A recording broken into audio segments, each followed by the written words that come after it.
Bonjour, j'espère que vous allez bien. Je suis contente de vous retrouver ce mois de décembre. Alors, c'est la période des sapins, c'est la période des bonnes choses, c'est la période où on a envie donc de faire plaisir à ses enfants, à ses petits-enfants, à ses neveux et nièces. Et je vous mets une petite recette gourmande après ce conseil. Je vous conseille pour vos gâteaux et vos biscuits d'utiliser de la farine sans gluten. Vous la trouverez alors soit dans les grandes surfaces, soit dans les magasins bio. Prenez de la farine de blé, de la farine de riz, de la farine de millet, de la farine de sarrasin ou de la farine de châtaigne. Et votre corps vous dira merci. Pourquoi ? Puisque le gluten, on le trouve dans les céréales. Et le gluten, il est sucré. Le gluten n'est pas bon pour votre digestion. Donc votre intestin grêle, votre estomac ils vous diront merci.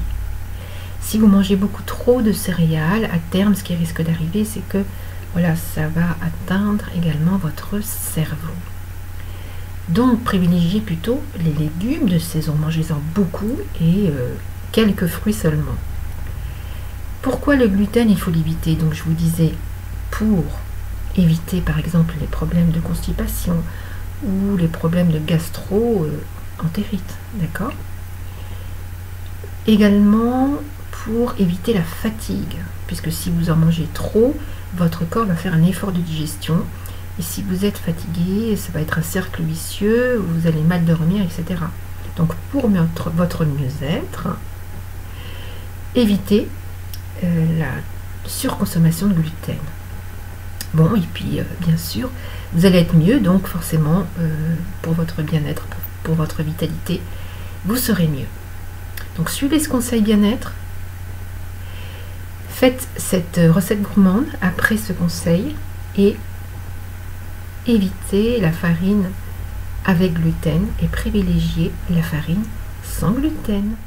Voilà, je vous dis. Pour la recette de petits biscuits de Noël, il vous faut 400 g de farine, donc sans gluten, 250 g de beurre découpé en petits dés, plus prévoir 20 g pour la plaque, 200 g de sucre en poudre, 2 œufs entiers, rajoutez 3 jaunes d'œufs, 150 g d'amandes en poudre, 2 cuillerées à café de cannelle ou 2 cuillerées à café de miel ou 2 cuillerées à café de gingembre ou simplement de la vanille en fonction de ce que vous souhaitez, bien sûr, comme ingrédient ou comme saveur. Il vous faut des emporte-pièces pour faire donc les petits biscuits et une plaque de four, voilà, que vous allez beurrer bien sûr avec les 20 grammes.